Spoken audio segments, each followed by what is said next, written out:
아멘. 사람은 종종 그릇에 비유되기도 하죠. 세상에는 참 많은 종류의 그릇이 있습니다. 금으로 만든 그릇이 있는가 하면 은그릇이 있고, 또 진흙으로 만든 또 질그릇이 있고, 또 나무로 만든 또 나무 그릇도 있고, 참 많은 종류의 그릇들이 있습니다. 품격이라는 말이 있죠. 품격이라는 말이 있는데, 이 품격이라는 말을 사람에게 적용해 보게 되면 그 사람의 됨됨이, 예를 들면 성품이나 또 품성이나 인격을 말하는 것에 적용되고, 사물에 적용되면 이 품격이라는 것은 그 사물에서 느껴지는 가치와 그 위엄, 이것을 이제 품격이라 할 수 있겠습니다. 그렇다면 이 그릇의 품격을 결정하는 것은 무엇일까라고 하는 거예요. 그래서 가치가 있고 그릇의 그 품격이라는 것이 있죠. 여러 가지 생각해 볼 수 있겠지만, 무엇보다도 그릇 자체보다는 그 그릇에 무엇에 담기느냐에 따라서 그 그릇의 품격이 달라질 수 있다라고 하는 거예요. 이를테면 그릇은 분명히 금그릇인데 그 안에 쓰레기가 담기면 쓰레기 그릇이 되는 거예요. 근데 진흙으로 만든 질그릇이라고 할지라도 그곳에 금이 담기게 되면 금그릇이 되는 것이죠.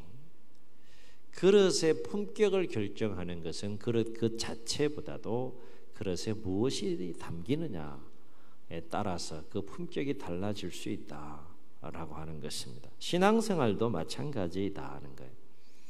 우리도 하나님의 자녀로서의 품격이라는 것이 있죠. 하나님 자녀답게 또 삶을 살아가야 하는 품격이라는 것이 있는데, 우리가 하나님의 자녀된 자로서의 그 품격을 결정하는 것이 뭘까라고 하는 거죠. 여러 가지를 생각해 볼 수 있겠지만, 우리가 하나님의 자녀됨의 품격을 결정하는 가장 결정적이고 중요한 것이 있다 그러면, 우리의 마음에 무엇이 충만하게 담기느냐에 따라서 우리의 품격이 달라질 수 있다라고 하는 것이죠.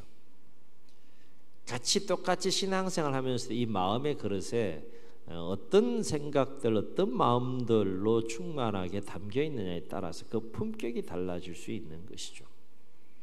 행동은 마음의 시작이 되고, 그리고 행동이 결국 인격이 되고 삶이 되고 인생이 되는 것이죠. 출발점이 그러므로 이 마음에서 출발하는데, 그 마음에 무엇이 담겨 있느냐에 따라서 우리의 신앙생활과 우리의 품격도 달라질 수 있다라고 있는 거죠. 수준 높은 품격을 가지고 신앙생활하는 사람 있는가 반면에 그렇지 못한 품격을 가지고 신앙생활하는 사람들도 있다. 이건 세월이 결정하는 것이 아니에요.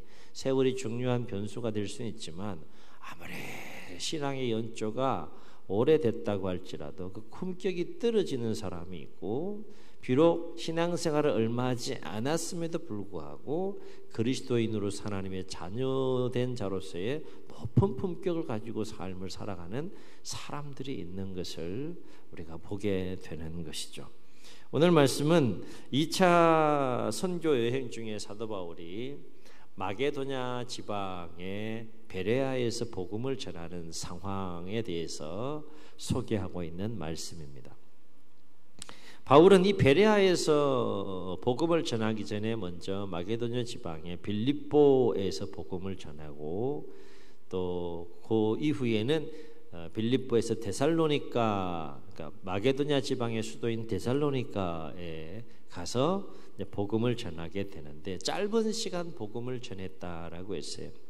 2절에 보게 되면 새 일해 동안 말씀을 강론하며 복음을 전했다라고 했는데, 새 일이라고 하는 것은, 새 안식일이라고 하는 것은 세 번의 안식일 집회를 말하는 것이고, 짧게는 15일, 길게는 한 20일 정도, 그러니까 채 한 달이 되지 않는 기간 동안 데살로니가라고 하는 곳에 머물러서 이 말씀을 강론하고 복음을 전했다라고 하는 것입니다. 이때에 비록 짧은 기간 동안 데살로니가에 머물면서 복음을 전하고 말씀을 전했음에도 불구하고 회당에 출입하는 이방인, 곧 경건한 헬라인들과 기부인들의 많은 수가 복음을 받아들였다라고 증언을 해요. 복음의 그 능력이 데살로니가에서 좀 많이 나타난 경우가 되겠죠.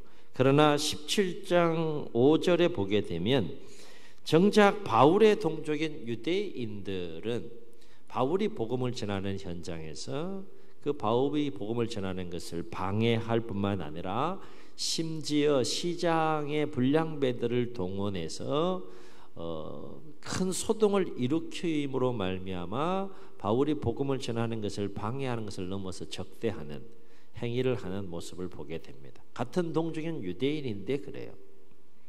그러니까 바울이 전하는 복음이 잘못된 복음이라고 생각을 하는 것이고 유대인들이 믿고 신뢰하는 그 신앙과 가치관, 세계관에 정면 도전하는 이단적인 행위라고 생각을 하기 때문에 바울이 전하는 복음의 현장에 동족인 유대인들이 아주 강력하게 적대하고 또 반대하는 또 이런 모습을 보게 됩니다.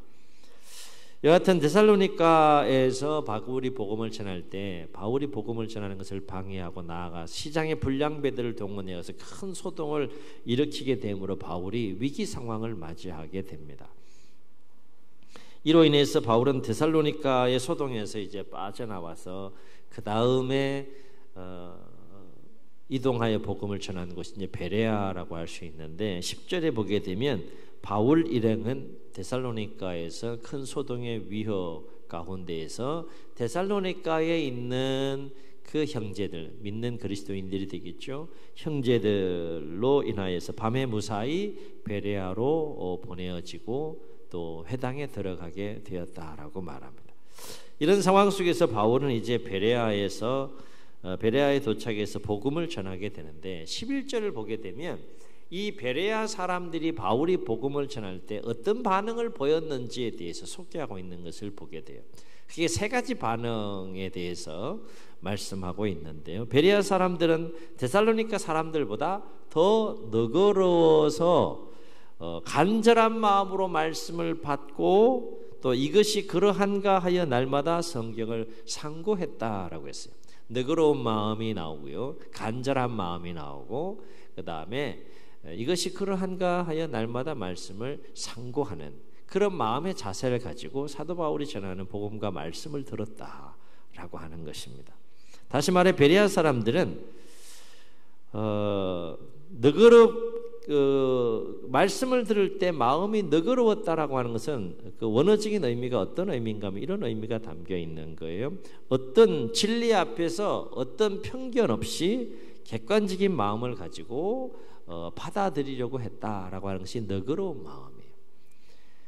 기존에 가지고 있는 어떤 생각이나 가치관이나 또 세계관이나 이런 부분들이 분명히 있었을 텐데 바울이 복음을 전할 때에는 그런 편견 없이 이제 객관적인 마음을 가지고 그 말씀을 들으려고 받아들이려고 했다라는 것이 너그러운 마음이라는 표현이 되겠고 또 이것은 평소에 그들에게 있어서는 바울이 전하는 복음이 아주 생소한 복음일 수밖에 없고 아주 이질적이고 아주 처음 듣는 그런 또 진리라고 할 수 있기 때문에 그것을 받아들인다는 것이 너그럽게 받아들인다는 것이 결코 쉽지 않은데 이 베레아 사람들은 그럼에도 불구하고 배격하지 않고 편견 없이 그 말씀을 들으려고 했다는 것입니다. 그리고 간절한 마음으로 말씀을 받았다라고 하는 것은 베레아 사람들이 어떤 마음으로 말씀을 들었는가 하면 열린 마음을 가지고 간절히 사모하며 열린 마음을 가지고 그 말씀을 들으려고 했다. 열린 마음이 굉장히 중요한 거죠. 말씀이 닫히면 그 말씀이 역사할 수가 없는 거예요. 근데 열린 마음을 가지고 그 말씀을 들으려고 했다. 처음 듣는 복음이고 처음 듣는 말씀 진리임에도 불구하고 간절한 마음으로 말씀을 받으려고 했다는 것은 그만큼 마음을 활짝 열고 말씀을 사모하는 마음으로 그 말씀을 들었다는 것을 말합니다. 그리고 또 한 가지 모습은 이것이 그러한가하여 날마다 성경을 상고했다, 묵상했다, 상고했다라고 했는데 이것은 바울이 전하는 복음이 정말 참된 진리인가 아닌가를 성경을 통해서 확인하고 살피면서 조사해보고 탐구했다라는 의미가 그게 담겨 있는 거예요. 바울이 전하는 복음이 생소하니까 이거 정말 성경에 근거해서 참된 진리의 말씀인가 아닌가를 그것을 이제 상고하면서 말씀을 들었다는 것은 자세히 살펴서 조사하고 연구하고 탐구하는 마음을 가지고 그 말씀을 들었다는 거예요. 정리하면 베레아 사람들은 바울이 복음을 전할 때 어떤 마음의 자세를 가지고 들었다는 겁니까? 너그러운 마음을 가지고 편견 없이 들으려고 했고 열린 마음으로 사모하는 마음을 가지고 들으려고 했고 연구하는 마음과 열정을 가지고 들으려고 했다. 그것이 베레아 사람들이 가진 복음을 듣는 마음의 자세였다라고 하는 것입니다. 그래서 12절 보면 다른 도시와는 대조적으로 베레아에서는 더 많은 사람들이 복음을 믿고 특별히 헬라의 귀인들과 상류층의 적지 않은 남자들이 복음을 듣고 또 믿었다라고 그렇게 증언하는 것을 보게 됩니다. 그런데 13절을 보면 또다시 바울의 적대자들이 등장하는데요. 여러분 참 놀라워요. 바울이 지금 데살로니가에서 복음을 전하다가 거의 이제 도망 나오는 상황 속에서 도착한 것이 베레아예요. 도망 나올 수밖에 없었던 것은 소동을 일으킨 거죠. 바울의 동족이면서도 적대자인 유대인들이 소동을 일으킨 거예요. 그런데 그 사람들이 데살로니가에 소동을 일으켰던 사람들이 바울이 베레아로 도망을 가서 거기에서도 복음을 전한다는 소식을 듣고 데살로니가에서 어디로 왔다는 거예요? 베레아까지 왔다는 거예요. 베레아까지 와서 뭐 했다는 거예요? 또다시 무리들을 선동해서 소동을 일으키고 바울의 복음의 전함을 방해하고 대적하고 죽이려고 했다라고 하는 것입니다. 잘못된 열정이긴 하지만 참 엄청난 열정이라 할 수 있어요.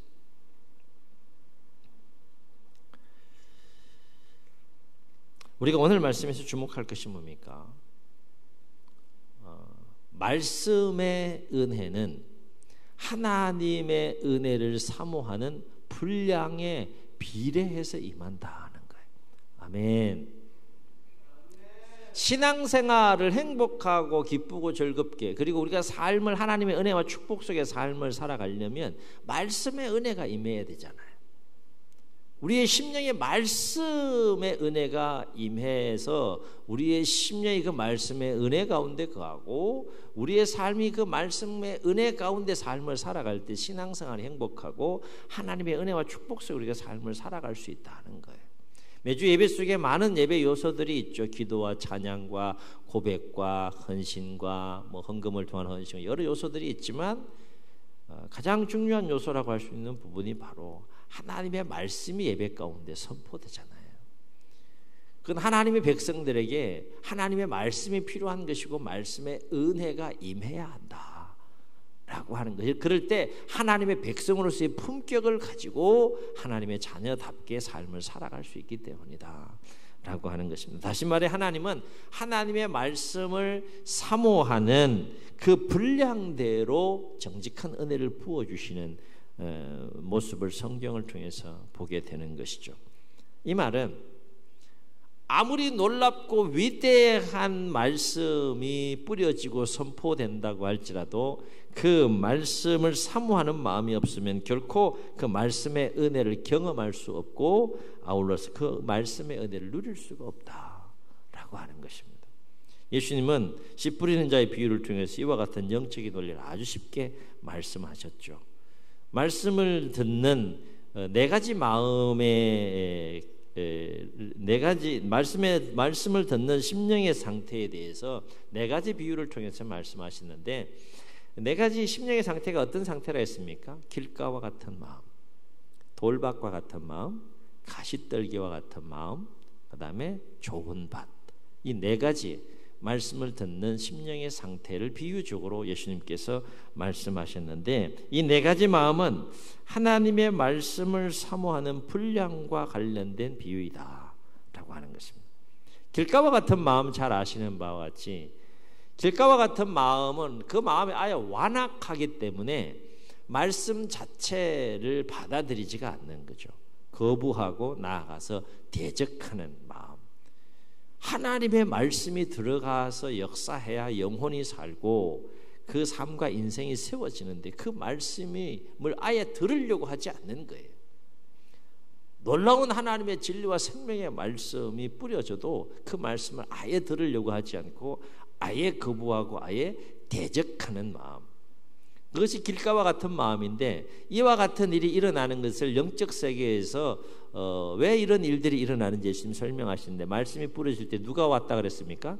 즉시 사탄이 와서 말씀을 빼앗아가는 심령의 상태, 그것이 바로 길가와 같은 마음이라고 했어요. 이 길가와 같은 마음에는 어떤 말씀이 뿌려져도 일단은 그 말씀이 심령 속에 역사할 수가 없는 거죠. 돌밭과 가시떨기와 같은 마음은 말씀을 듣기는 들어요. 들을 땐 기쁨으로 듣습니다. 그러나 환난과 또 고난과 돌밭과 같은 경우에는 또 어려움, 이런 것들을 이겨낼 만큼 그 말씀의 뿌리가 깊이 내려지지 못하고, 가시떨기와 같은 마음들은 또 온갖 근심과 걱정과 염려와 인간적인 생각들이 막 가시떨기처럼 심령 속에 막 역사하니까, 이 돌밭과 같은 마음, 가시떨기와 같은 마음은 인간적인, 공통적으로는 인간적인 생각과 인간적인 감정이 충만하게 이 심령 속에 역사하니까 말씀이 뿌리 내리지 못하고 말씀이 역사하지 못하여 결국 그 말씀의 은혜를 누리지 못하는 거예요. 인간적인 생각과 감정에 말씀이 짓눌리는 거죠. 그것이 돌밭과 같은, 가시떨기와 같은 심령의 소유자이다 라고 하는 거예요. 신앙생활을 하면서 이 단계에 머물러 신앙생활하는 분들이 의외로 참 많다. 어떻게 알 수 있느냐? 말하는 거 보면 알 수 있고요. 어떻게 알 수 있느냐? 행동하는 거 보면 알 수 있어요. 아, 저분은 돌밭과 같구나 지금. 아, 저분은 길가와 같구나 지금 심령의 상태가. 아, 저분은 가시떨기와 같은 상황이구나. 분명히 말씀이 들어가 역사해야 사는데 그 심령의 상태가 역사할 수 있는 상황이 못 되는 겁니다.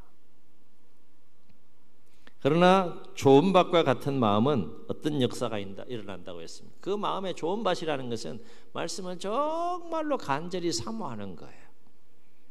사모하는 마음이 충만해서 그 말씀을 듣고자 하는 의지와 열정이 충만하고, 듣는 것으로 끝나지 않고 그 말씀을 붙잡고 그 말씀대로 살려고 하는 의지와 열정이 있는 자에게 어떤 역사가 일어난다고 그랬습니까? 예수님 비유로 말씀하셨어요. 30배나 60배나 100배의 결실을 맺는다. 이 얘기는 말씀의 풍성한 은혜와 능력을 경험하게 된다라고 하는 것입니다. 그러나 오늘 말씀 보면 베레아 사람들은 어떤 이 네 가지 마음밭 중에 어떤 마음밭을 가지고 있는 사람들이라 할 수 있어요? 좋은 밭을 가지고 있는 이 마음밭의 사람들이라고 했어요. 그들에게는 풍성한 말씀의 은혜가 막 임했어요. 똑같은 복음과 말씀이 임하는 그 현장에 길가와 같은 마음을 가진 자들이 있었죠. 누굽니까? 바울을 동족이면서 바울을 적대하는 그 유대인들. 그들의 마음은 길가와 같은 거예요. 오죽하면 데살로니가에서 베레아까지 쫓아와서 바울을 방해하고 죽이려고 했을까요? 그런 심령에는 도저히 말씀이 들어가 역사할 수가 없는 것이죠. 제가 왜 이 말씀, 이 본문을 가지고 오늘 오후 예배의 주제를 간절한 마음이라는 주제를 가지고 함께 나누게 돼. 왜 나눌까요? 내일부터 뭐가 있어요? 말씀 자체가 있는 거예요.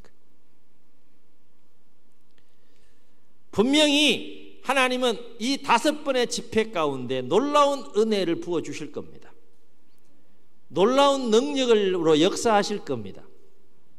그런데 그 하나님께서 부어주시는 은혜의 분량, 받는 은혜의 분량은 분명히 차이가 난다는 거예요.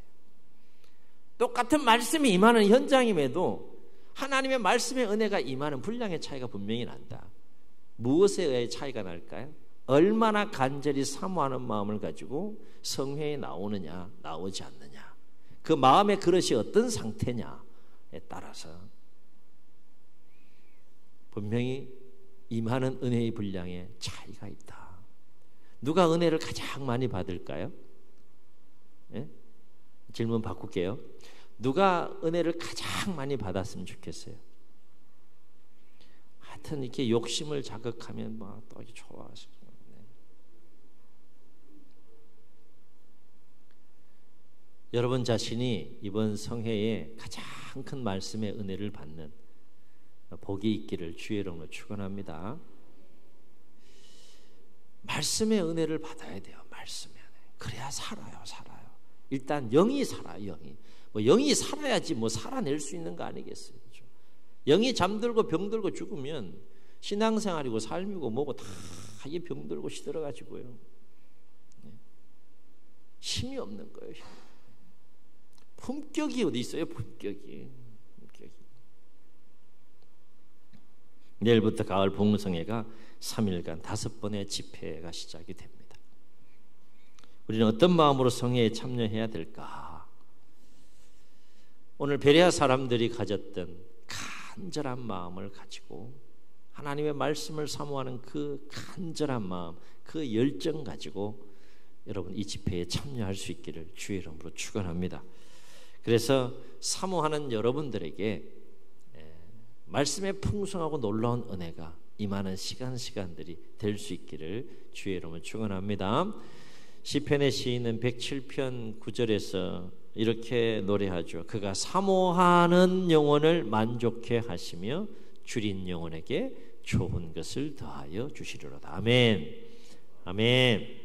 바로 앞에는 부흥성에 임하는 우리의 마음이 베레아 사람들처럼 하나님의 말씀을 간절히 사모하는 옥토 좋은 밭이 되어서 강사 목사님을 통해 뿌려지는 말씀들이 여러분에게 큰 은혜의 말씀들이 되시기를 예수님의 이름으로 축원합니다. 축원합니다. 우리 말씀을 기억하시면서 찬송하시고 한번 기도하십니다.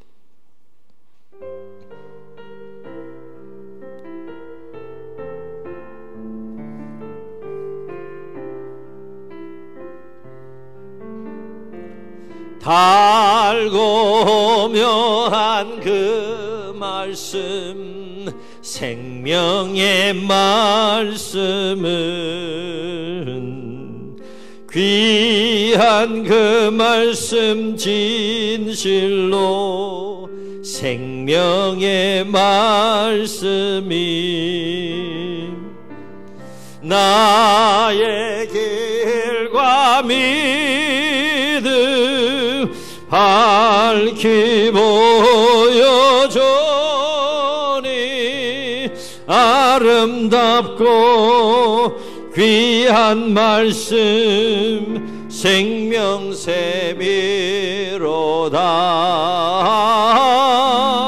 아름답고 귀한 말씀 생명샘이로다. 아멘. 귀한 주님의 말씀은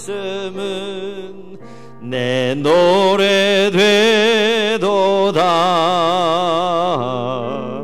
모든 사람을 살리는 생명의 말씀을 아멘. 값도 없이 받아 생명길을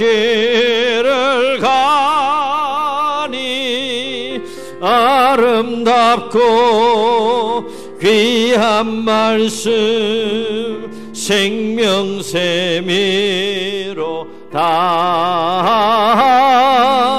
아름답고 귀한 말씀 생명샘이로다. 아멘. 널리 울리어 퍼지는 생명의 말씀은 마음의 용서와 평안을 골고루 주나니. 아멘 아멘. 다만 예수 말씀 듣고 복을 받네. 아름답고 귀한 말씀 생명샘이로다.